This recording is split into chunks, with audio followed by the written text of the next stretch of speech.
The sea has always been a place of mystery. Sailors know it well. The ocean gives and the ocean takes.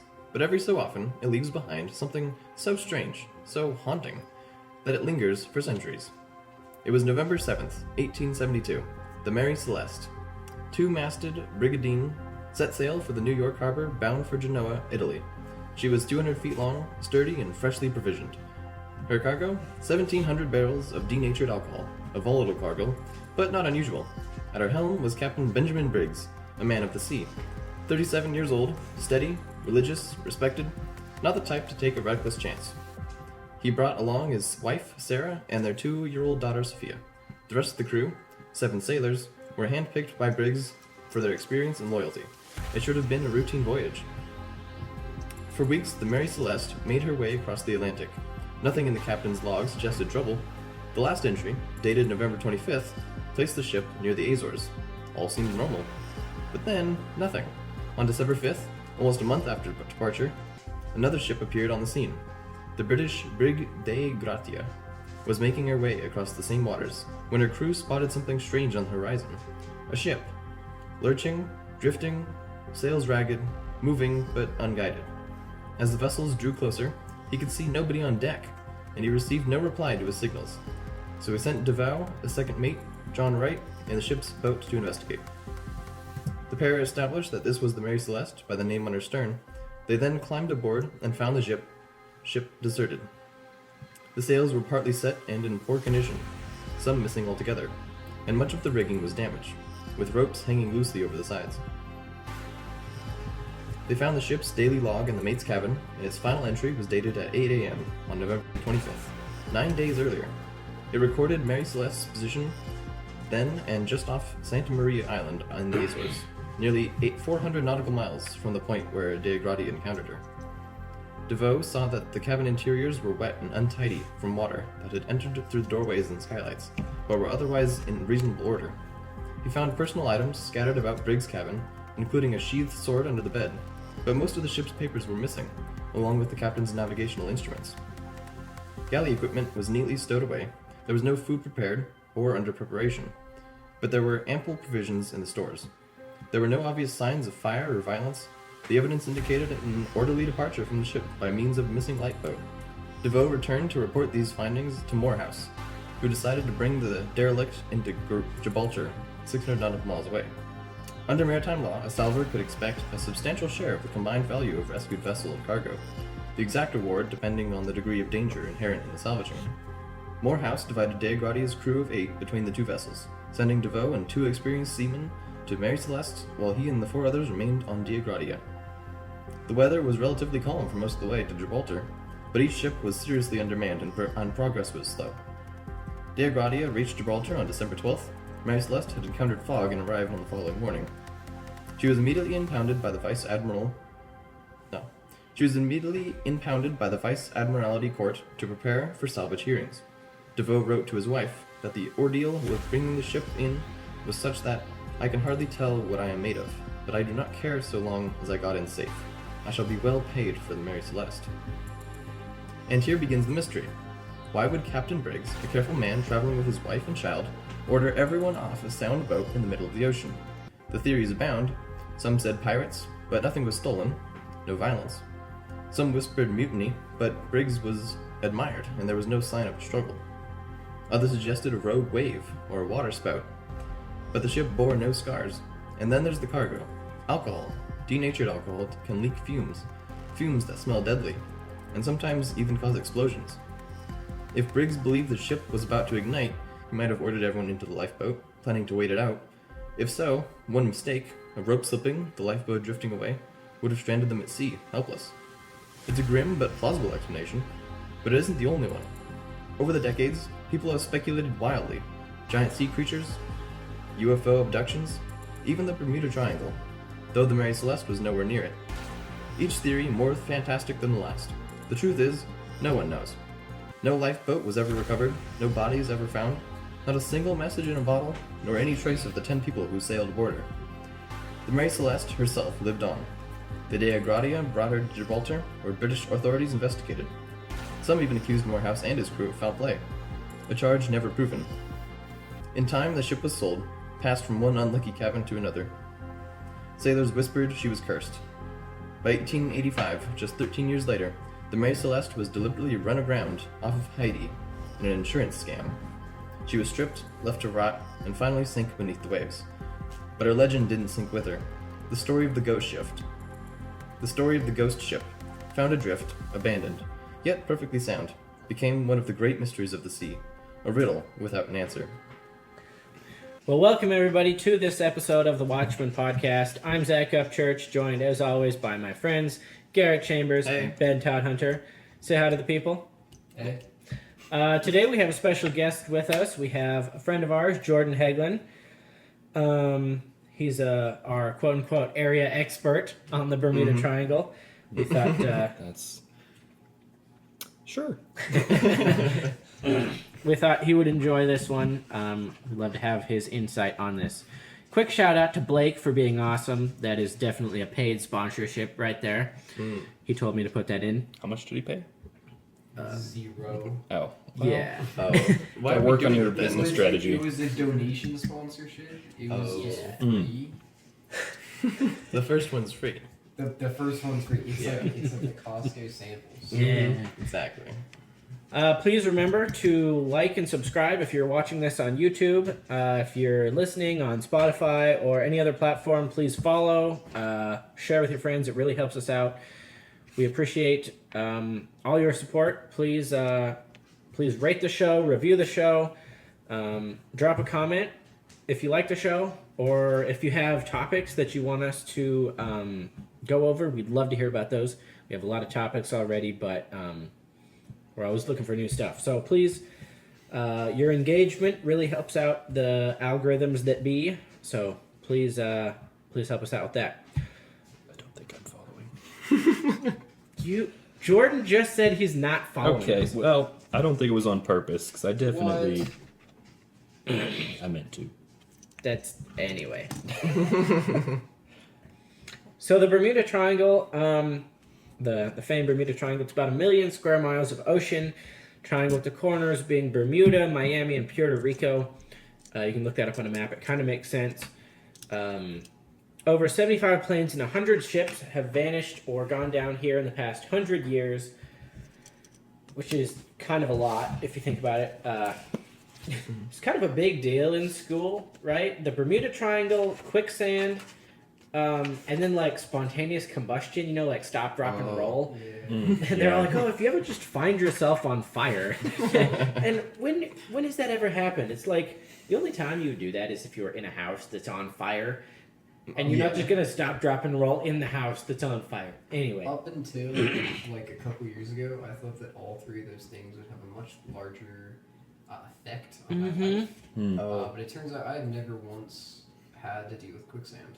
They're like, the Bermuda Triangle, if you ever like in there on holiday, you might just disappear. Exactly, yeah. And then quicksand, like, if you're ever at the beach and you fall through, here's what to do. Like, that's never It's a happened. question. Like, did our teachers just take vacations to the Bermuda Triangle? Yeah. Like, did they just up and just like, we're going to the ocean, and then they just went there? Like, It's along the same lines of, like, bears hibernate. They don't. it's a little bit, yeah. Yeah, They don't. Wait, they don't? What? Oh. No. They can, like, do extra deep sleeps during the winter, but they don't actually hibernate. I had no idea. I didn't know that They either. do, but they just don't sleep all winter. Yeah, the whole Yeah. thing. Oh. Yeah. Like, okay. they wake up and like Move they- around like and these. Because I was always confused about that. Because I was like, dude, you're Yeah. gonna sleep. Why are they gathering food? Like you're gonna Yeah. sleep like the whole, The whole time. and then it's gonna be summer. So So the story of the Bermuda Triangle starts in, I read that as 1942. That is not Nope. 1942. That is 1492 with good old Chris Columbus, our boy, who We love supposedly, homie, who supposedly saw flames in the sky. I forget what the story of that was. It's actually like in his official log or journal. There was some really weird stuff. I think there was like fog and then weird lightning. Anyway, I don't remember a whole bunch of that. The term Bermuda Triangle wasn't used until 1964 by Vincent Gaddis, who wrote like an article on it, calling it the Bermuda Triangle. And then it's really like its rise to popularity was in 1974, 10 years later, because of the book, I think called the Bermuda Triangle. The name Bermuda Triangle was in the book. I can't remember if it was like the Bermuda Triangle Explained or Mysteries of the Bermuda Triangle or something like that. That's a book by Charles Berlitz. It's not this one. Not that one. Yeah. But that was like the first time the Bermuda Triangle was used in literature. It's also like the most popular shipping route in the world. If you look at it on a map, That is true. basically you have to go through the Bermuda Triangle to get into the Gulf of America. So, yeah. you can't really go, like, it's, yeah. Yeah, because if you look at it on the map, it goes from Miami to Bermuda, or no, Miami, Puerto Rico, and Bermuda. So it's like this whole area here. So if you want to get from like anywhere on this side of the world to anywhere in here, you have to go through the Bermuda Triangle. Or hug the coast. Or Close. really hug the coast. Yeah. Well, you're not even safe hugging the coast, as you'll see. We'll see later on. But yeah, that's the intro on the Bermuda Triangle. Anybody else have anything pressing to add? Well, how quickly do you want me to start playing devil's advocate for this? Because I was Go gonna ahead. say the same. What the There's ocean? not like a fence. Okay, that's the other thing. Is like I imagined, like in school, I imagined there just being like a fence, and like you would be like That's sailing. exactly what I did. Yeah, and there's like a sign, Bermuda Triangle, 5 miles, and then like Yeah. over there's a fence, and there's just like permanent gray storm clouds up there. Mm-hmm. Like it's really not like it's literally the most popular like Biome change. vacation, vacation Loading destination. screen. Like Bermuda and Miami, like you're not gonna be like looking out over the coast to Miami and be like, oh yeah, that's where they go to die. Anyway. Area 51 of the ocean. I know, yeah. It is, yeah. I've heard connections to that. What was Haunted Cosmos' I knew it. conclusion on that? 'Cause I don't remember. I forget. I know the Red Thread's conclusion was nothing. There's just nothing there. I forget what Haunted Cosmos' conclusion was. It was just Yeah, because they were thinking like time warps and stuff. Yeah. Okay. Magnetic gravity anomaly. And they completely forgot that and went with storms. Yeah. Is probably more accurate, but also. But can be caused by magnetic anomalies. Yes, just and saying. magnetic anomalies can cause storms. There's a dude named Jeff on a boat down there holding up magnets. So you know all those like all the reels of those drug boats being blown up. Yeah. Those are actually not drug boats. They're actually Yeah. magnet boats. They got like the little like the little UE like, magnets. The horseshoe Yeah, magnets. There's just like 3 of them, and they like. We're gonna make the Bermuda Triangle safe again. Kaboof. Targeting ships, they just like go and surround them. Do like magnetic triangulation. Yeah. We should do that. We should all go by boats and then surround ships and throw their compasses off. Yes. Okay, so the So first they swerve. Just like. Yeah. Straight into the sandbar, the reef, or whatever. So our first like modern story that is quote unquote confirmed is the story of the Ellen Austin that happened in like the mid 1800s. Ben, you want to read that one? Yeah, let me get back. The Ellen Austin was an American schooner built in the mid-1800s. A proud, sturdy vessel, said to be fast, reliable, and trusted by the crew. She sailed out of New York, carrying goods across the Atlantic in the busy shipping lanes between America and Europe. In 1881, she embarked on a voyage to London. The captain was said to be a seasoned man, confident, cautious, and well-respected. The crew numbered dozens, hard-working sailors, used to the dangers. For the first weeks, nothing was unusual. The ship pressed eastwards, sails full, the ocean alive around her. But somewhere in the wide stretch between Bermuda and the Azores, the story takes a strange turn. The Ellen Austin reportedly sighted a ship adrift, a derelict.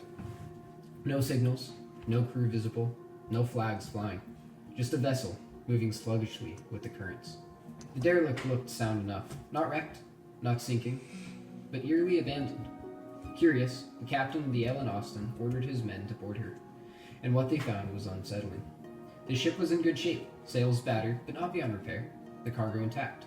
But there was no trace of her crew, no signs of violence, no explanation. Like the Mary Celeste 10 years earlier, she was a ghost ship. So the captain made a decision. He ordered a prize crew from the Ellen Austin, some of his best men, to sail the derelict alongside them. If they could bring her safely to port, they could claim her as a salvage and get a large sum of insurance money. It should have been a fortune, but the Atlantic is a dangerous place. The two ships began sailing in tandem, but then fog rolled in. Thick, choking fog. Visibility dropped to nothing. When the mist cleared, the derelict was gone. The Ellen Austin search scanned the horizon, and eventually they found her again. Still afloat, still abandoned. But this time, the prize crew was gone. Vanished. Not a trace of the men who had been placed aboard her. Some versions of the story end here, with the eerie disappearance of the boarding party, but in others, it gets stranger still. The captain, unwilling to give up, supposedly placed a second prize crew aboard the derelict. Once again, they set off. Once again, fog enveloped them. And once again, when the mist lifted, the derelict had disappeared. Some say she was never seen again. Others say she reappeared, drifting empty a final time. The second crew, gone, just like the first. The Ellen Austin eventually reached London. Her captain and remaining crew, shaken unwillingly, or unable to explain what had happened. It's a chilling story. A ghost ship found adrift, crewless, twice crewed again, twice empty. Sailors swallowed by the sea without a sound. But here's the thing. Unlike the Mary Celeste, which left behind court records, insurance files, and newspaper articles, the story of the Ellen Austin is slippery. The first known print version of the tale didn't appear until 50 years later, in the 1930s, when it was published in magazines devoted to sea mysteries. Some details shift depending on who tells it. The captain's name, the number of disappearances. Historians have searched shipping records for evidence of the Ellen Austin's ghostly encounter, but nothing concrete has ever surfaced. The ship itself was real. It was built in 1854, sailed many years, and eventually disappears from records in the late 1800s. But the supposed incident in 1881? No official record. No logbook. No insurance claim. No contemporary newspaper reports. That doesn't mean it didn't happen. But it does mean that the story may have grown from rumor, from misunderstanding, or perhaps from a storyteller's imagination. And maybe that's what makes the legend of the Ellen Austin so powerful. It's not just a mystery of the sea, it's a mystery of memory, of how stories travel, how they grow, how they haunt us long after the ships themselves have vanished. The Atlantic is wide, the fog is thick. Men can disappear without a trace, but sometimes the story they leave behind is more enduring than the truth. Or is their story the truth? Also, it's how gambling works. Mm-hmm. You put like a little bit in, and then it disappears, and then you put more in, And it also disappears. and that too. also disappears, and then you just have nothing. And Don't gamble, guys. So this one is a little more debated. Like we read, there's like two different narratives here. So it's pretty universally agreed that he sees the ghost ship and then puts a crew on it, and then that crew disappears. That's pretty much accepted by everybody. What's not accepted by everybody is like the second crew. Some versions of the story have that he goes and gets another crew, finds it again, and then boards it, and then the second crew gets lost. Other ones just don't have that. Also, this one wasn't published until like 50 or 60 years later. So like the one we talked about on whatever other episode that was, it doesn't necessarily like discredit it, it just makes it less reliable.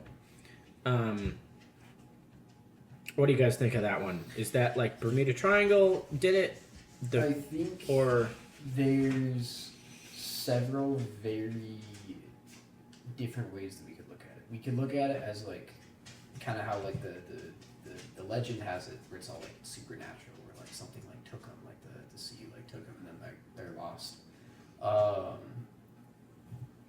But there's also, I mean, it could totally be natural stuff. Obviously, it's not a storm because the first ship didn't get hit by a storm. yeah, but I mean that we know of. could it be? Yeah. Well, yeah, that we know of. They were all gone, so But, there's yeah, no way to know. it's the 1850s, so there's a lot of stuff that they didn't Yeah. like know.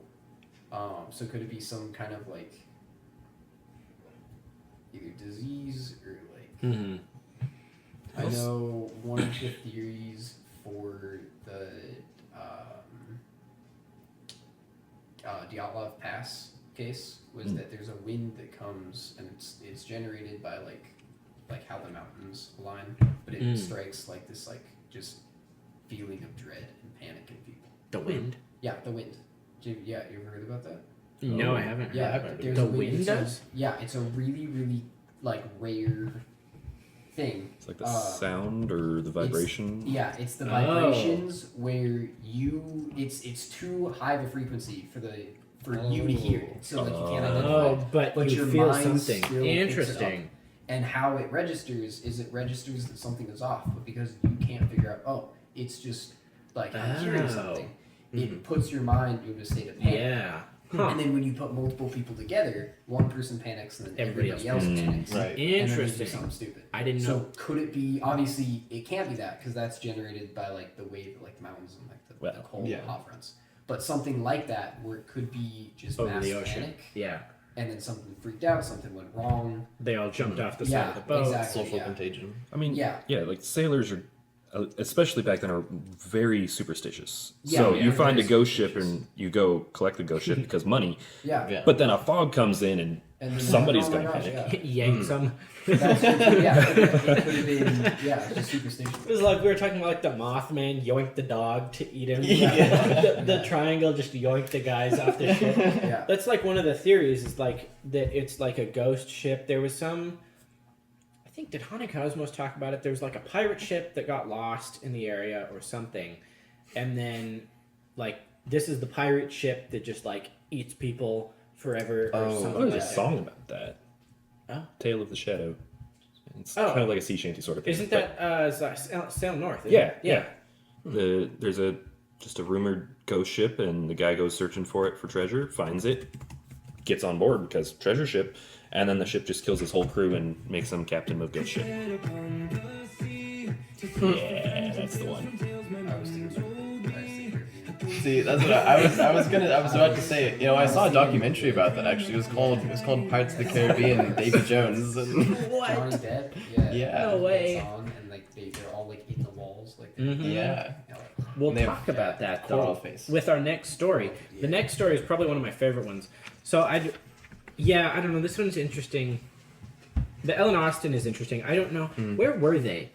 Were they actually in the triangle? Because like the cold open story with the Mary Celeste was not in the triangle, and that's a thing we see a lot. Is that a lot of people just like, oh, any disappearance in the Atlantic Ocean at all is like Bermuda Triangle, even when it's like thousands or like not millions, but like literally on the other end of the ocean. Like the Mary Celeste, it's sailing. Let me pull up the map.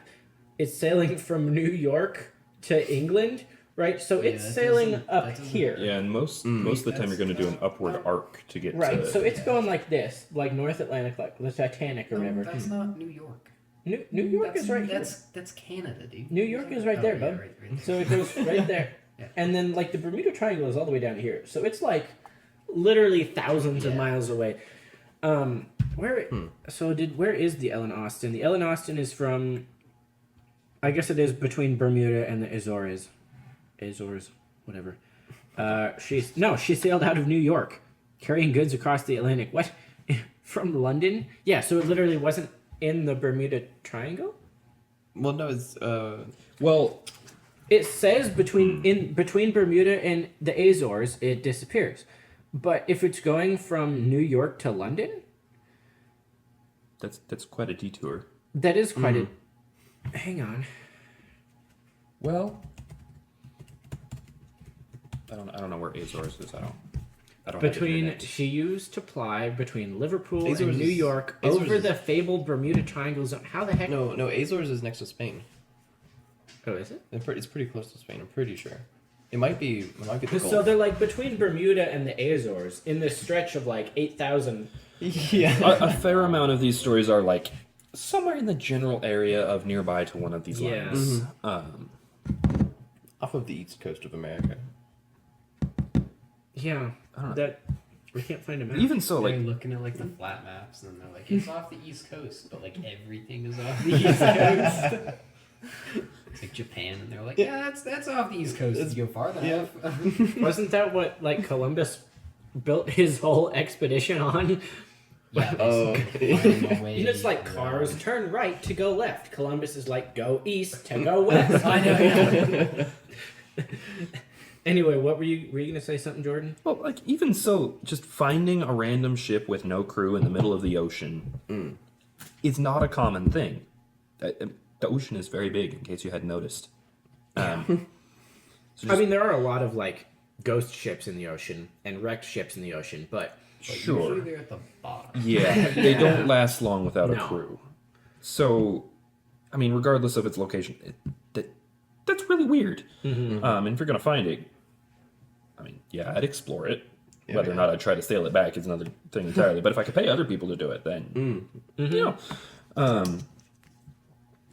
But yeah, I would tend to put this one into more of the realm of it was empty. For what reason? We have no idea. Everybody died. Everybody went insane. That happens a lot on the ocean too. yeah. I've got And- cabin fever. Just superstitions. People get on board and a fog comes in out of nowhere. Someone panics or trips over the side and everybody else panics and off they go. Now, that happening twice in a row. Yeah, I don't know if I believe the second half. I definitely think that, like, Captain, whatever his name is, Also, stupid captain to do it twice. well, They're yeah. like, oh my gosh, there's a ghost ship. All the crew disappeared. And they're like, all right, we're going to put our own guys on. And we're going to like, and then they all disappear. And he's like, oh my gosh, It's the same two crews ship. disappeared. Same ship. Well, and I Third think time's a charm, guys. yeah, no. I don't actually have his name, but I think he definitely saw the ship the once, right? Like, Yeah. obviously, like, with the Mary Celeste, like, they did actually find a ghost ship, and they towed it back. Like, it's not impossible that they find it. Like Jordan said, it's weird, but it's not impossible. So I think he definitely saw something once, and also, like Jordan said, it's not out of the realm of possibility for, like, the people to just freak out. There's something in the fog on a ship that they don't know. That's not out of the realm of possibility. But I have a hard time believing he would find it to put another crew, and that's where kind of we see like the mix of what happened actually and like urban myth. Like 'cause Yeah. the second crew makes it sound like a way cooler story. But I don't know if I believe that. Over time, they really do get exaggerated and what's the word? Blown out of proportion. It's like a game of telephone. Kind of. Yeah. Yeah. Also, Jordan, Ben has Wi-Fi. I don't know if you're connected, but I am not. That would be great. he doesn't have drop. You don't get Wi-Fi. Does Apple do like the QR code? No, they just Passwords. automatically share. Yeah, If they you just- both have your Wi-Fi yeah. settings open, it'll just automatically be like, do you want to share this to so-and-so? Password is JST, all caps, and then 5683 with an exclamation point. You might want to edit that out. Now, on the weirder side of theoretical things, the witchcraft of ley lines. Okay, so They I've have a heard about central that. point, like right in, not necessarily the center, but really in the area of the Bermuda Triangle. So what's the deal with those? Because I've heard about them, but I haven't actually done any research. Yeah, it's well, I've tried to avoid researching, but it's kind of interesting. It's like the focal points of energy. What types of energy? I don't really know. In the world. Dang, yeah, there is a big one right there. Yeah. I mean, I'm not inclined to disbelieve it. It's more along the lines of this is just, where the demons tend to focus their or have their bases or whatnot. Yeah. I don't know how they work. Screw those guys. Honest. But if it does have like, base points or central locations, ley lines make a lot of sense in that.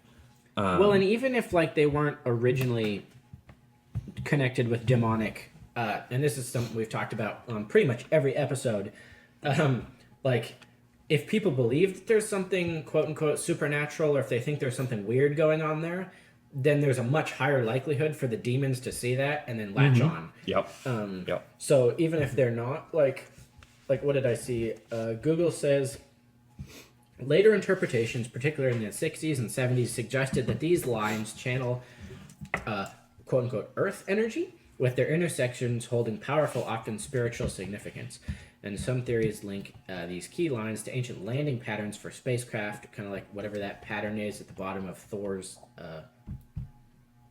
teleportation thing. I don't. It's called a sigil. Is that what that is? Well, Okay. yes. Anyway, yeah. So, yeah, I actually didn't know anything about these, but interesting, huh? I'll have to do more research on those. I wonder, are other like common things, like I just saw a picture of like the Great Pyramids and Stonehenge. Like, are those on?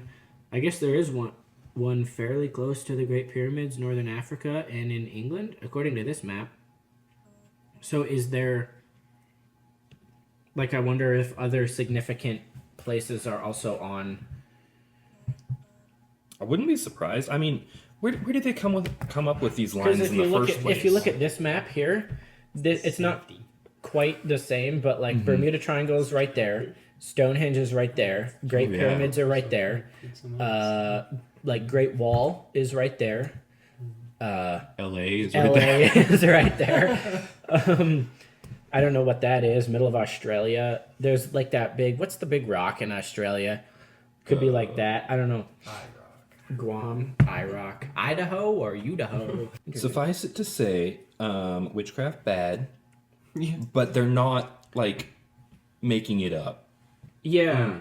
Where did they Entirely. Where did they get those from? I don't know actually. That's a good point. I just read yesterday, Exodus chapter 22. I think it's verse 22. I shall not permit a sorceress to live. Mm-hmm. But sorcerers. No. The origin of the ley line concept lies with English antiquarian Alfred Watkins in 1921. He observed that ancient sites like mounds, stone crosses, and henges seemed to align in straight lines on maps that were ancient trade and pilgrimage routes, which he named ley lines after the Anglo-Saxon word for clearing in the woods. The modern, more spiritual interpretation of ley lines as energetic lines was popularized later, beginning in the 1960s with the Earth Mysteries movement. Okay, so it is a more recent thing. It's fairly, yeah, if it was like old, I would be more tempted to believe it. I don't know. I mean, definitely there's some connection, especially, and we'll have to talk about it sometime, but like with Stonehenge and the Great Pyramids and other like sacro-religious sites, they often are connected somehow in whether that be like celestial orientation or like they paid a lot of attention to specifically to celestial bodies because they often believe them to be divine.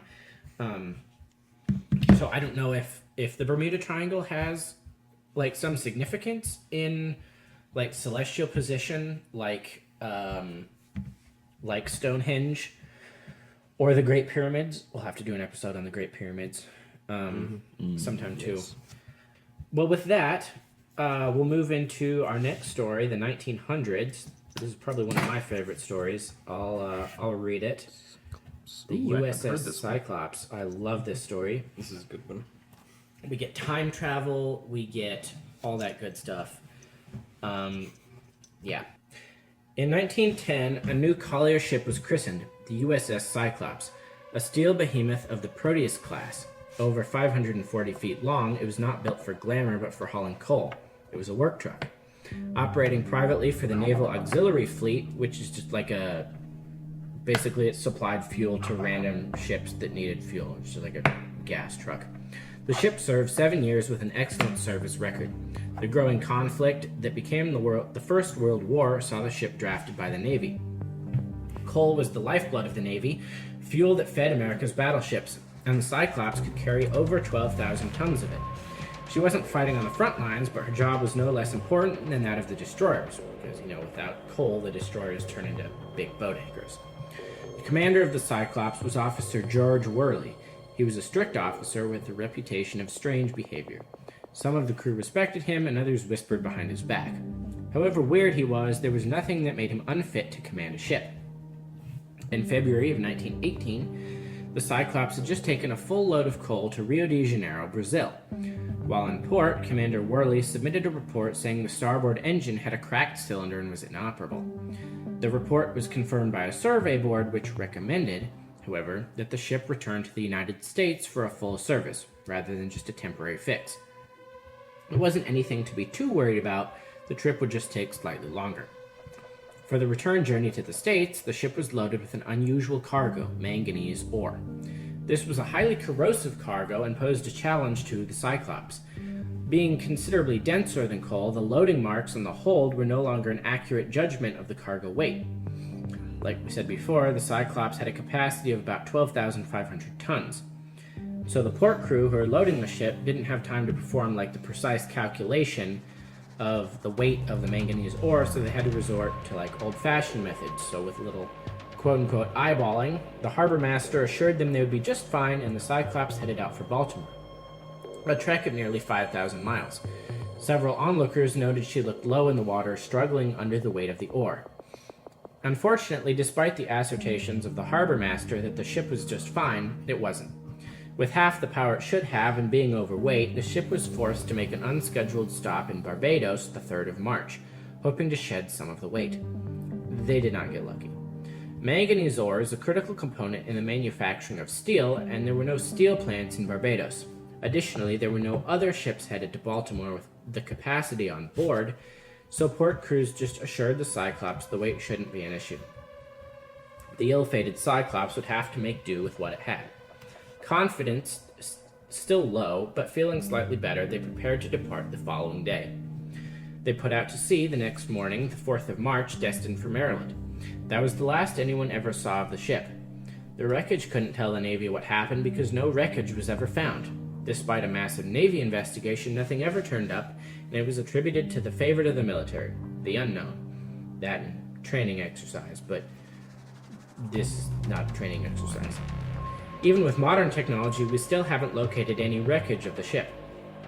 In a set of eerie coincidences, both of the Cyclops' sister ships, the Proteus and the Nereus, vanished at sea in the exact same portion of the Atlantic. In fact, the Nereus was on the same route as the Cyclops. People have done a lot of speculating on what could have caused the demise of such a ship. The ship was only 8 years old, which is relatively new for a ship of such caliber to have a catastrophic failure. Ultimately, we don't know what happened to the Cyclops. It's just another ship to fall victim to the Bermuda Triangle's unforgiving waters. Now, this would be just a boring disappearance if it weren't for one more piece of evidence. The crew of the molasses tanker, the Amalco, claimed to have seen the Cyclops off the coast of Virginia March 9th. The captain of the vessel in question denies any claim of seeing the ship, but not a few of the crew still hold to the fact that they saw the Cyclops off the coast of Virginia March 9th. Now here's the problem. Running on one engine, the Cyclops would have been going about half the speed it normally would. And at this speed, the Cyclops was stated to arrive in Baltimore March 13th. Virginia, being about a day away from Baltimore, means that if the ship was sighted off the coast of Virginia the 9th, it would have been about another day to Baltimore, so they would have got there the 10th. This means they're 3 days ahead of schedule. So the ship traveled 8 days of ocean in only 5 days. Heavy storms were reported the next day, March 10th, along the coast of Virginia all the way up to New England. The theory is that if the Cyclops somehow got there in time, maybe these storms are what did her in. But the question remains, how could she have traveled such far in a short amount of time?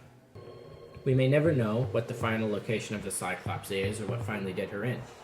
But we do know that the triangle is a cold mistress, eating the souls of men and ship alike, its hunger for blood and steel unquenchable.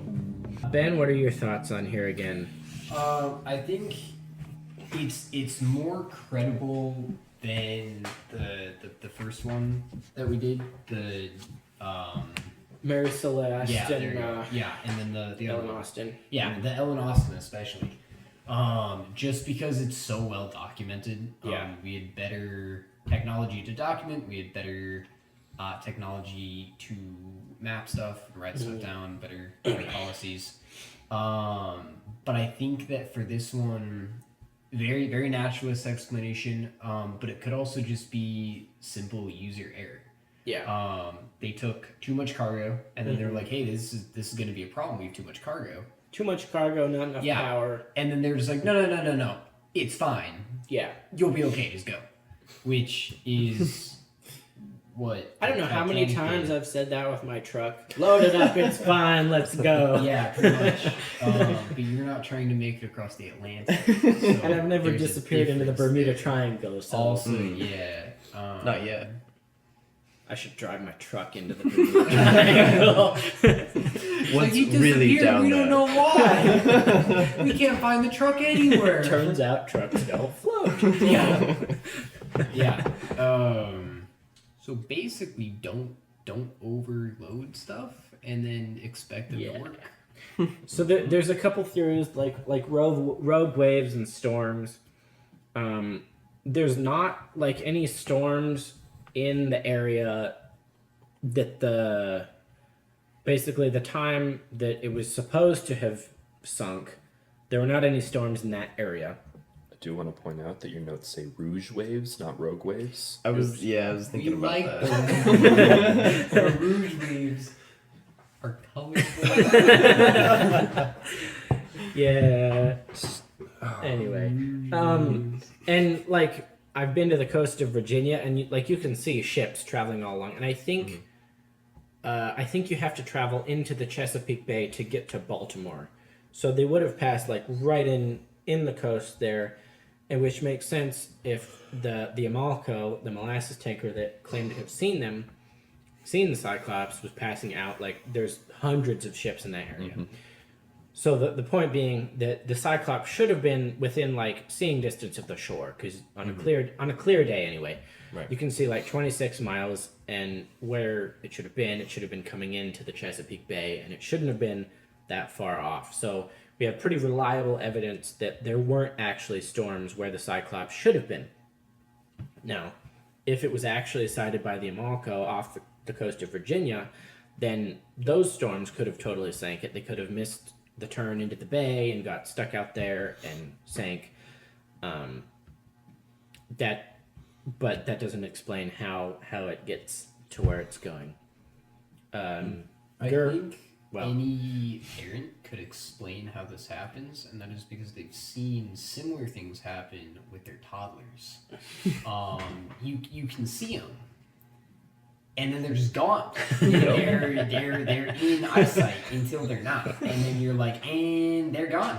You turn around and they're just gone. You ever have that happen when you're driving? There's like a car in your rear view mirror, and then you just look up and it's gone, and you're like, wait, where did it go? Probably demons. There wasn't like a road there. No, dude, that happened to me the other day, and then I was scared to merge because I was scared of the blind spots, and then I was like, dude, if I merge, dude's in my blind spot, and then he was just gone. I'm like, wait, where? What the heck? And like, I don't even remember seeing any roads. Yeah. Anyway, Gur, what are your thoughts on this? I would agree with Ben. It could be a couple things, but it's a lot more reliable than the other things, I would think. Especially with how it's more recent and there's more governmental policy with America and the naval ships. Well, and we should have like the ability to find it, because we've scoured that part of the ocean over and over again with modern technology, and we've never found anything. And especially if it's going along the coast, then it should have washed near the shore. And it's like more recent than the Titanic. It's in way shallower water than the Titanic, supposedly, if it sank where we think it sank. Mm-hmm. It's not a small ship. There's a lot of bits that could have ended up somewhere. Yeah, and that's true. Like there's just no wreckage at all ever found. Which is odd, and we see that over and over again. Yeah, because another thing we're going to talk about is Flight 19 later on, and as well as a couple, that has the almost time travel, but missing time, and they show up in another place with no memory of what happened. Yeah, like those people driving or whatever. Mm-hmm. I want to say it was related to MK Ultra, where the guy was riding on his bike, and he just wanted to blow off some steam and ride his bike for a little bit after a long day of work, and then he and comes back home 6 hours later, and his wife is really worried about him. And but he has no idea what happened. Well, it happened with this. Go ahead, Ben. Martin Luther King Jr. causes the Bermuda Triangle. What? Well, there was another one like that where like this lady was like driving in a car to like a job interview, I think, and it was just a 45-minute drive. Should have been routine, like done it a bunch of times before, and then she's late for the interview. Shows up like an hour and a half late. Yeah. And everybody's like, what? Yeah. And I think she had a friend in the car too or something. That sounds right. Nobody knew like what happened, and there was no explanation for it. Which great way to start a career too. I mean, imagine like you show up to your job interview, and the manager's like, hey, you're a little, a couple minutes late. Couple minutes. What? Drive safe and stuff? Are you okay? And she's like, yeah. Time warps. Have you Time heard warp? Yeah. Ringing the bells, leprechauns. Yeah. Maybe I'm still figuring it out too. So anyway, Impoverished leprechauns, actually. No, an army of leprechauns seeking impoverished shoemakers. That's right. That's what it was. Yeah. There's a couple other things like structural failure. That happened to the Proteus. We know. The sister ship of the Cyclops, it was carrying manganese ore, which I guess is corrosive. And so, like, the idea is that somehow shifting cargo could have, like, corroded, broke something, and then caused the ship to list. Which makes... That's more a long-term problem with manganese ore. Yeah, the but main it's issue a new with it, ship. Yeah, the main issue with manganese ore is the fact that it, if it gets overly wet, it can liquefy. Oh, which will very definitely cause the cargo to shift, and with the amount of weight that stuff had in there, that will very easily just cause the whole ship to roll over. Yeah. And, You can't recover from that. no, no, you can do that in a kayak, in a 500-foot long shit. No, You're like, left, everybody left. Loose hips, save flips. Yeah. despite what Johnny Depp says, up is not down. Yeah. Well, and the only problem that we see with, or that I have with, like, storm or loose cargo is that we have no. It's in 1918, so they had some radio, but there's no like SOS signal. There was no radio transmissions from the ship, so it just like if it had like a problem with cargo, even if it did happen fast, like usually there's a radio operator on duty, and they would have been able to like send out, like it doesn't take long to send out an SOS signal. So in theory, they should be able to do it relatively quickly. Just send out the SOS signal, but we never get that. Yeah. Another common explanation is like it is the middle of World War I, so like enemy activity could be sunk by a German U-boat. The Germans denied all of these allegations, but they were our enemies, and you can't really trust the enemies in the war. Again, there was no SOS signal, so they would have had to happen like really quick. Yeah. Do you think they called them and they're like, hey, as far as ships are going, listen, you guys like shoot them down? Like, is that you? And they're like, Nah, I don't know what you're talking about. That's wild. We would never. We're at war? What? You are our friend. Yeah, buddy, old pal. I would never. Well, and I guess the captain was a German guy, like a German-American guy. And so people are like, oh, he did something bad. Inside job. But there was no evidence of that. Another thing, I think, Ben, you mentioned mutiny. But again, no SOS. Yeah. Jordan, your thoughts? Well, For yeah. the second time. Mutiny makes almost no sense, because if you're going to mutiny a ship that is limping along, you're not going to head out to deeper sea. Drive it like you stole it, baby. You're drifting ship. Dude, have you seen the video where they do that to the aircraft carrier? What? Sea trials of an aircraft carrier. Go on, Jordan. I'll find the video. Dude, I would drift in the aircraft carrier. Forget Doc. Yeah. So I don't see the point of a mutiny there, because if they're gonna overtake it, it's because they don't trust the captain. They want to get off the ship. So that doesn't make a whole lot of sense. I like the German idea, but once again, where's the wreckage? How is it seen 3 days ahead of schedule during the route? Interesting thought though. So for the German explanation, there's a theory that the Germans could have shot it down, damaged it, done whatever, and then there's no wreckage. Could the Germans have taken it to study it to improve their own? Because I know they did that in World War II with B-17 bombers. They did, but it's where they would shoot them down, and then they would take them, and they created their own line of U.S. B-17 bombers. But that they created. let's be honest though. Why would you take A civilian ship with half the power it should? Like it's not. Well, yeah, that's true. It's just a cargo. Like if it were like the latest and greatest destroyer, that I get. Right, yeah, I forgot. It's it just was like a just cargo ship. Yeah, that had been drafted by the military. Yeah. Yeah, I do find the compellingness. I do find some attraction in the idea of just the manganese ore. They're not used to it, and say a rogue wave comes up, soaks the cargo, and then a couple weeks later, it's just liquid, and we're doing a couple of barrel rolls. That honestly makes a lot of sense. Yeah.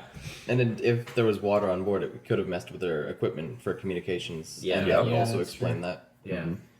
The only thing that I don't Send out understand. the SOS code. They're like, "What seems to be the matter?" And they're like, "The cargo, it's all water. There's no solid. Nope." The only issue, like the only thing that makes it weird, is if they sighted it off the coast of Baltimore, which doesn't on the the 9th, or off the coast of Virginia the 9th. That's the only thing that is iffy. Like other than that, like, oh yeah, it's just a ship that like sank and it's not really that important. Like obviously it, shipwreck, that's cool, but I don't know.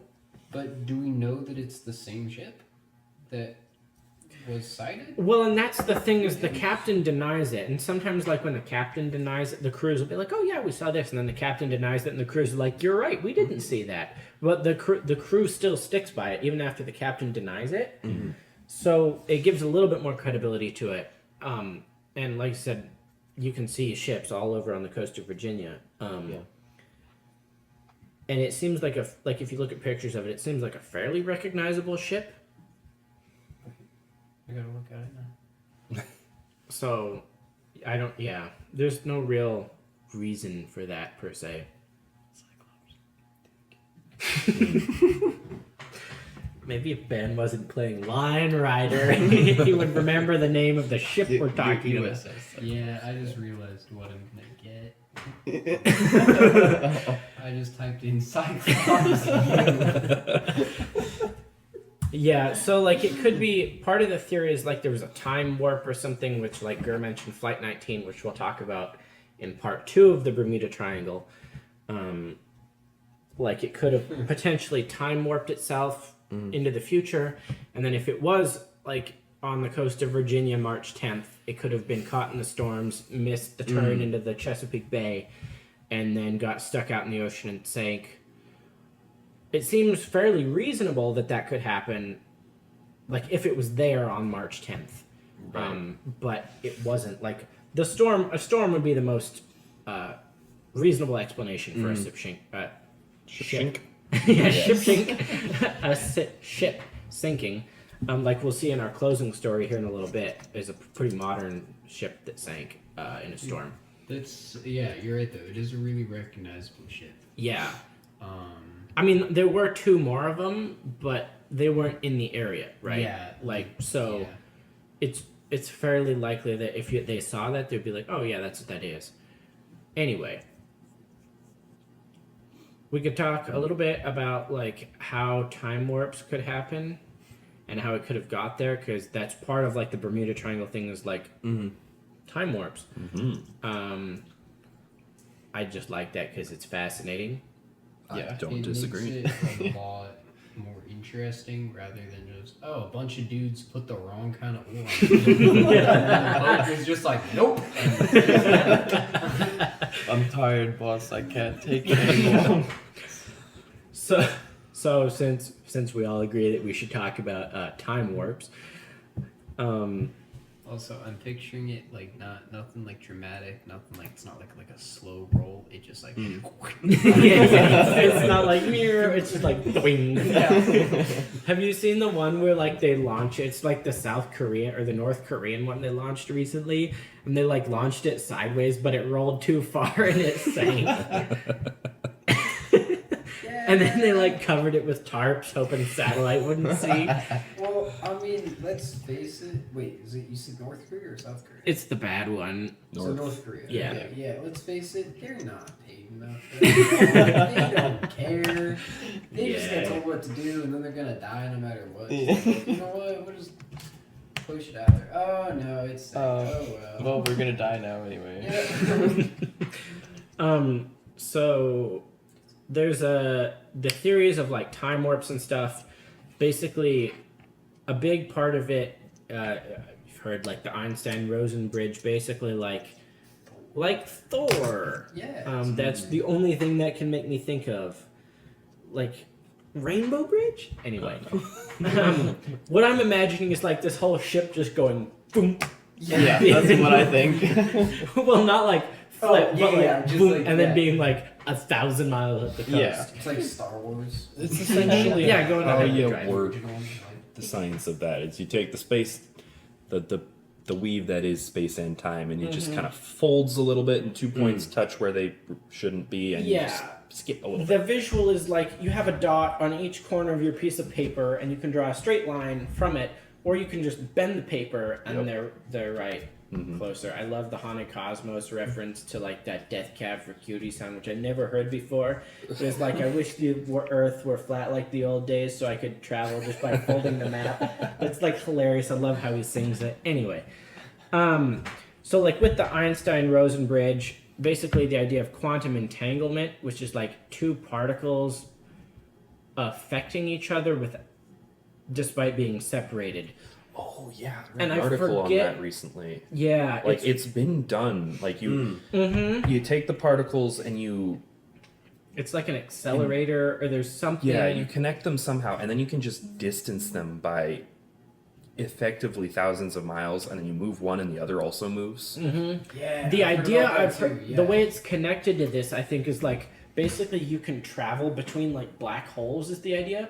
So there's these particles, the entanglement, which I guess we've witnessed, and so the idea is if you go into one black hole, because they're entangled, you're like in both. And so the idea is that, you know, like the vanishing cabinet in Harry Potter, it's like that. So like you're in one, but you're in both, and you're kind of like going back and forth. And the idea is that if you could get out of the black hole, which obviously light even can't get out of the black hole, but if you could get out of the black hole, you'd get out of the other one, or you could like choose. I don't know. There's a game called Outer Wilds. There's like this puzzle game in space, and there's a black hole and a white hole, and so then what happens is that when you go,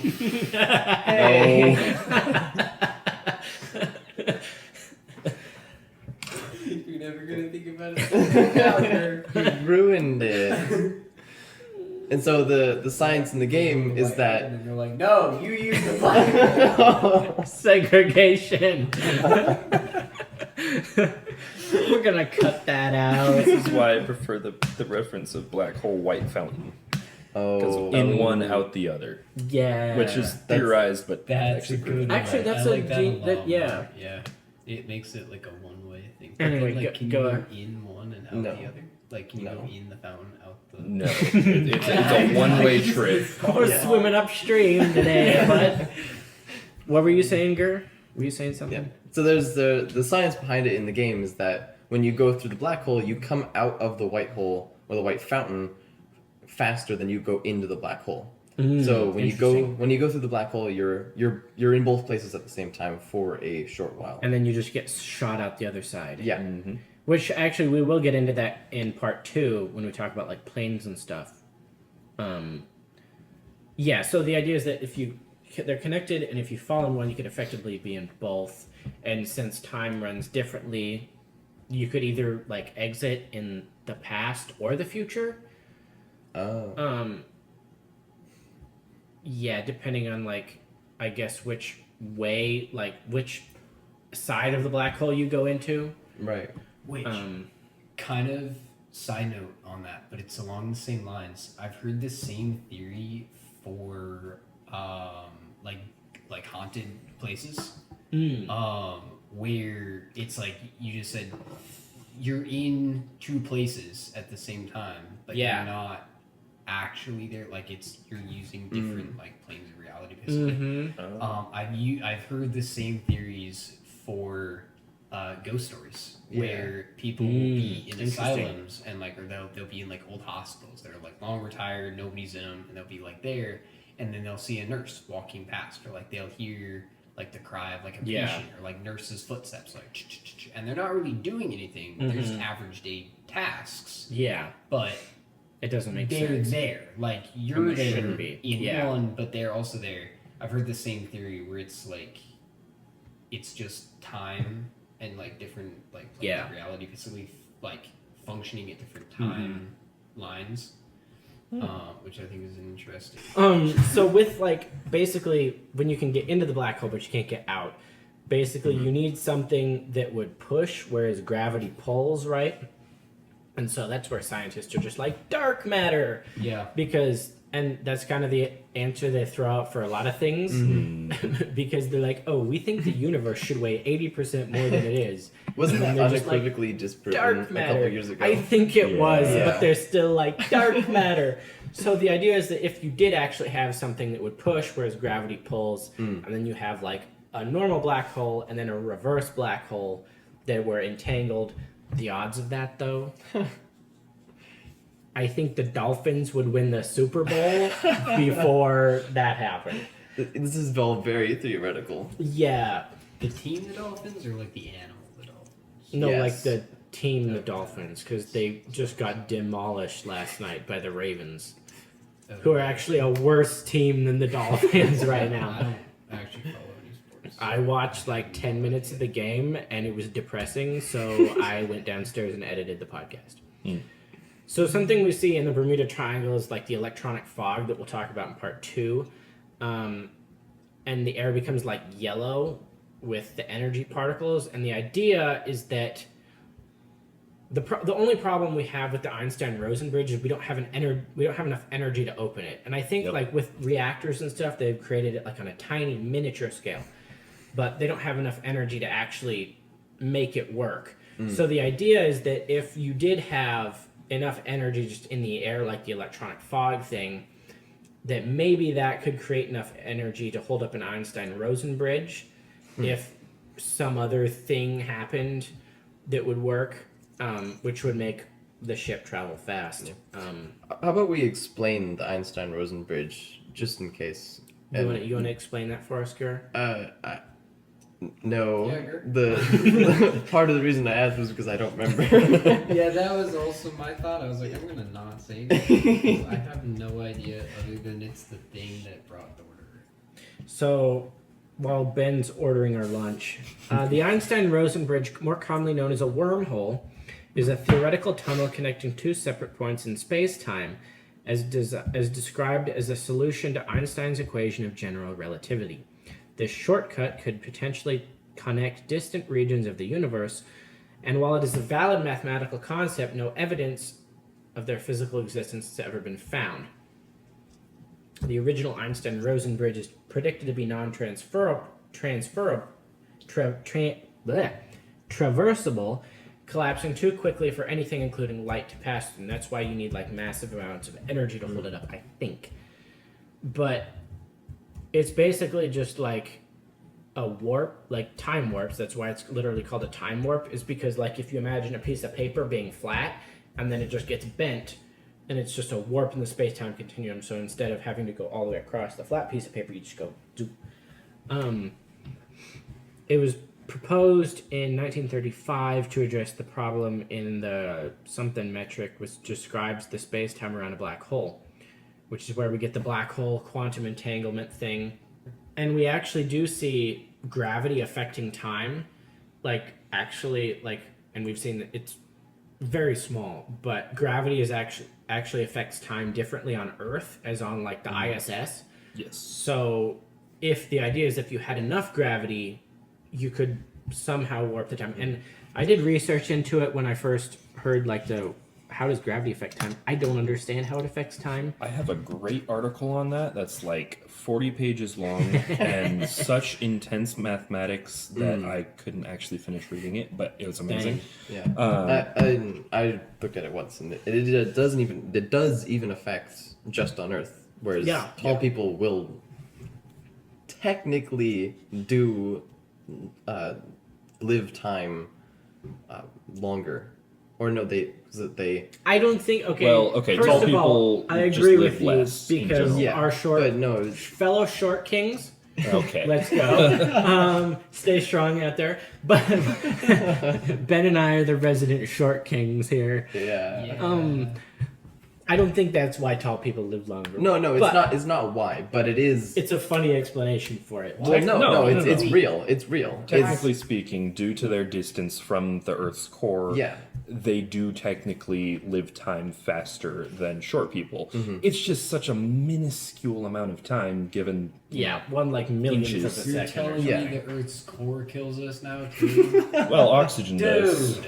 Oh well, yeah. Yeah, conspiracy theory, oxygen is really poisoning you. It just takes like 80 years to work. So, ds squared equals -4 times u squared plus 2m times du squared minus u squared plus 2m squared. Then multiply that by d omega squared. And then finally add u squared divided by u squared plus 2m and multiply by dt squared. For reference, d times omega squared is equal to d o with a line through it squared plus sine squared times o with a line through it again times d times o with a different type of line through it squared. I have no idea what any of that means. But it is a formula that was made by Einstein and Rosen, basically explaining how an Einstein-Rosen bridge is created. Yeah. Hopefully Zach doesn't edit that out, because I'm impressed on how well I wrote that. That was perfect. Yeah. Oh. Lose your wallet? The R and the two O's with lines through them are spherical coordinates, and T is time. Alright, so what were we doing? Explaining their Einstein-Rosen bridge? Yep. I read off the formula. It's not going to help anybody. Unless you're an astrophysicist. But if you are, why are you listening to us? No, that's your own fault. Yeah. I'd like to think we're attractive to astrophysicists, but you never know. To give like a visual of an Einstein-Rosen bridge, although we kind of did that, but I'll do it properly. So you have a sheet of paper, you have point A and point B. You then fold your sheet of paper, so you have point A and point B right above each other. Mm-hmm. Then imagine like a bolt of electricity. Like say you hover your hand above a telephone wire. Don't do that. But if you do, there's this little bolt of electricity that just like travels between it and stays there. Like a shock, when you shock something and So then the idea is you have your point A and point B, and that's connected by something with so much energy that it just holds those two together for X amount of time, depending on the amount of power used to do so. Mm-hmm. The problem being we don't actually have the ability to create enough energy to make that. Yeah, but the idea is that with the electronic fog, the energy particles in the air, it could do that instead of like lightning or something. Mm-hmm. Yep. Anyway. Did the ore have any electronic? That's a good question. I don't know. Oh, let's see. Yeah. So it'll be Respiratory and neurological damage can be caused. Parkinson's disease with prolonged exposure. Oh, maybe that's what happens. Everyone just got Manganese ore. Yeah. They're all just. So, the idea is that basically with the Einstein-Rosen bridge, which we'll talk about more in the next episode, with that actually happening to the to multiple planes, that was what could have caused the Cyclops to teleport in time into the future, and then it was sank by the storms, or it could have just disappeared into a portal into another dimension. Perfectly viable option right there. Completely reasonable. And we'll get into more like what we It's actually actually think what the happened Bermuda to my- Triangle is, like speculations on that kind of stuff at the end of our next episode. So stay tuned for now. Yeah, like I said, I decided when I was writing this, there's just so much to talk about. We're already at like an hour and a half. That I'm going to split this into 2 episodes, try and keep it a little bit shorter rather than like 1 4-hour episode. So that's all for tonight. This closing story is not like crazy mysterious, but it is a ship that sank in the Triangle. So Jordan's going to read that, and see you next week, guys. It's just after midnight, October 1st, 2015. The Atlantic is restless. Hurricane Joaquin is swirling into a Category 3 storm, its winds tearing the sea into jagged walls of water. Somewhere in the chaos, 33 souls ride aboard the 790-foot cargo ship, the SS El Faro. She's an old vessel, built in 1975, but dependable. One of those workhorses of the seas that seem almost immortal. El Faro is on her regular run from Jacksonville, Florida, bound for Puerto Rico, loaded with cars, trucks, and containers, stacked high above her decks. For Captain Michael Davidson and his crew, it should have been routine. A straight shot down the Atlantic through the Bahamas into San Juan. But on this voyage, the sea had other plans. By dawn, El Faro would be in the grip of a storm. By midday, she would be gone. No distress call received in time, no survivors found in the water. Just a mystery left behind. How could a modern American cargo ship, with an experienced crew and advanced weather data, sail straight into the maw of a hurricane and vanish? Woo. This is the story of El Faro, the last U.S.-flagged cargo vessel lost at sea. A story of human error, corporate pressure, outdated machinery, and one of the most chilling audio records ever recorded from the ocean floor. Okay, Recovered. pause. Or it could have been that they just sailed into a freaking hurricane. Yeah, I was thinking the same thing. It's like there's a hurricane and like, oh my gosh, it disappeared. You're like, yeah, you don't sail into those. Well, the pilots are like, yeah, no, duh. Anyway, go ahead. The name El Faro means the lighthouse. She was built in 1975 for a Sealand corporation known as the Puerto Rico. It's a country. What? Okay. Over the years, she changed names, owners, They're and routes. sailors, dude. They're all insane. And they're trying to think of names. And they're like, we have to create a company. Yeah, where's it going to go? Puerto Rico area. We're like, let's call it Puerto Rico. Like, that's a good idea. Surely, do countries have copyright names? Can you have, like, a second United States of America? Oh. Dude. Brazil and then Venezuela and like a bunch of other people. Like, we're the United States of America. Like, what? We just bombed them. You get an email, the United States of America wants to create a shipping deal with you. You're like, whoa, that's crazy. You open the email and it's this little town in Guatemala. Trump is so good. He has the United States making deal with the United States. Anyway. All right, where were we? They're calling other countries. Ah, yes. Like scam calling. Yes, we are the United States of America. It would be the Indian style. We would like to send a betrayed to preserve you, thanks. He's like, hello, my name is Bob. And you're like, your name is not Bob. Okay, last time. The name El Faro means the lighthouse. She was built in 1975 for the Sealand corporation known as the Puerto Rico. Over the years, she changed names, owners, and routes. But by 2015, she belonged to the TOT Maritime, working the Jacksonville-San Juan run. She was old, over 40 years in fact, but had been retrofitted. On the outside, she looked like any other workhorse container vessel. But her heart was still steam turbines, a technology few engineers had even trained on anymore.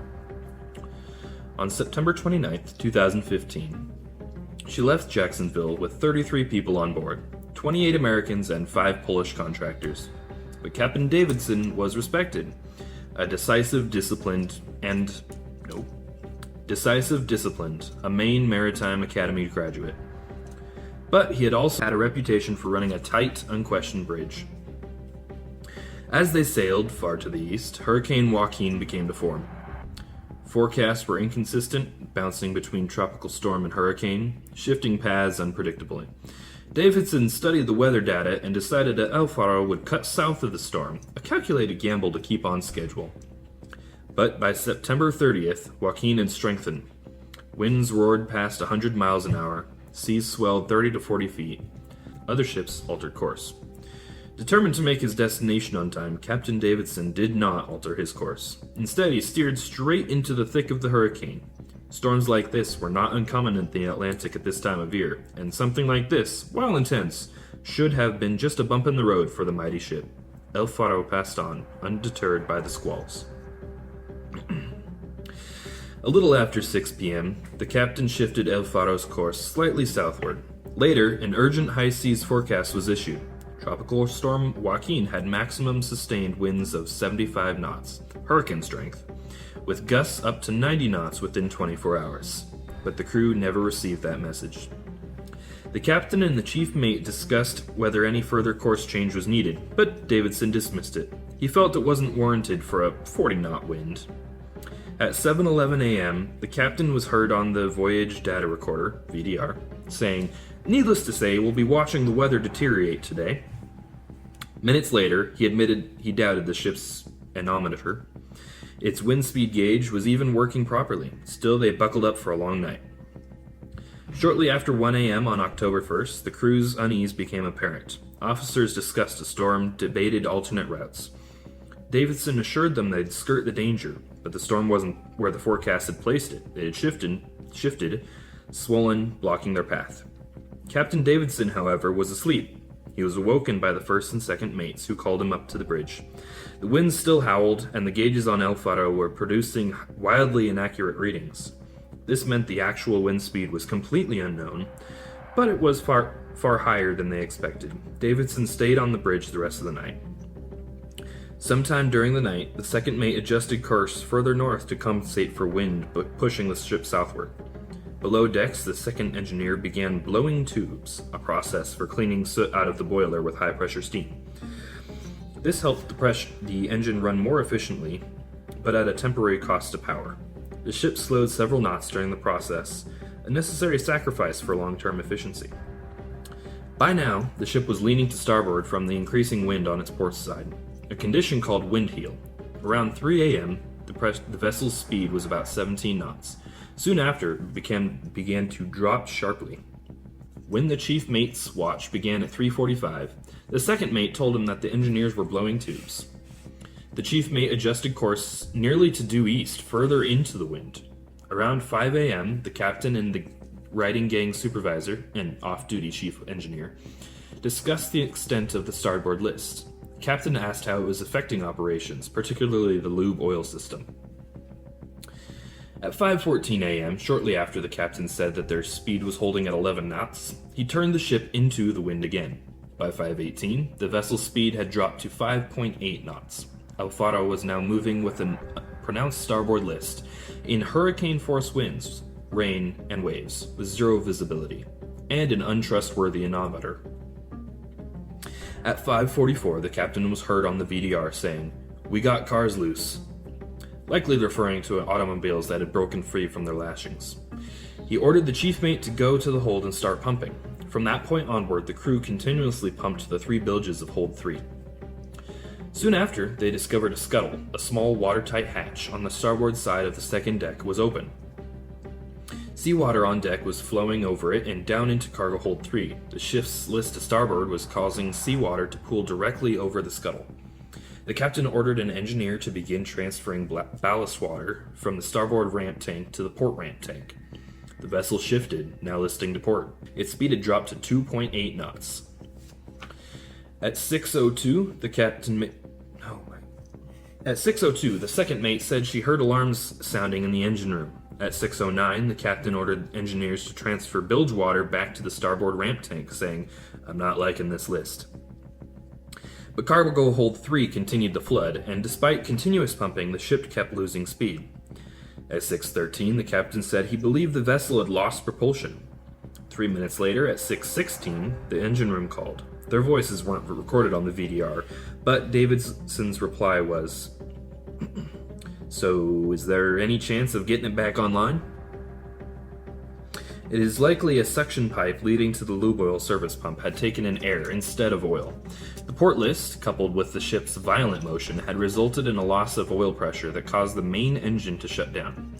with propulsion permanently lost, the El Faro was at the mercy of the wind and waves. Davidson had the second mate compose, but not yet send, a distress message. By then, El Faro's bow was no longer pointed into the wind, but broadside to it, an impossible position. Shortly after 7 a.m., the captain called John Lawrence, the safety and operations manager for TOTE. He spoke calmly, reporting that the scuttle had popped open and they were taking on water for all 3 holds. He also admitted that the main propulsion was out, but assured Lawrence that the engineers would likely get it back online soon. Minutes later, Davidson called the TOTE emergency center again. This time, his calm tone was gone. He declared a marine emergency. On the call, frustrated, he asked if they were connecting him to a qualified individual. When they told him they were still confirming details, he snapped, "Oh man, that clock is ticking. How can I speak to a QI? El Faro, Echo Lima, Spice, Foxtrot Alpha, Romeo, Oscar. El Faro." By the time he reached Lawrence again, he had regained composure. He hinted that he might push the electronic distress signal. Lawrence gave him what little guidance he could, reminders about the swell, the winds, poor visibility, but it wasn't much. "Do your thing, Captain," Lawrence told him. The reply, "We're in survival mode now." Those were the last words heard from El Faro. At 7:14, the chief mate told the captain that the chief engineer reported something had struck and ruptured the fire main, sending torrents of water spraying into the holds, likely caused by one of the cars that had broken free. The added flooding was more than the standard bilge pumps could keep up with. With no propulsion, the ship was tossed like a cork in the hurricane. At 7:17 a.m., the Coast Guard received El Faro's electronic distress signal. At 7:27, the main alarm was sounded. At 7:29, someone shouted, "There's containers in the water!" Davidson gave the order to abandon the ship. At 7:39, he repeated the order, but by then the storm was merciless. Lifeboats were outdated, open-air designs from another era. In seas like this, they were almost useless. The VDR captured the last frantic minutes. Men and women shouting, the water rushing in, sounds of the El Faro's final moments as she rolled and slipped beneath the Atlantic. The black box stops recording within minutes, with Captain Davidson still on the bridge. All 33 souls were lost.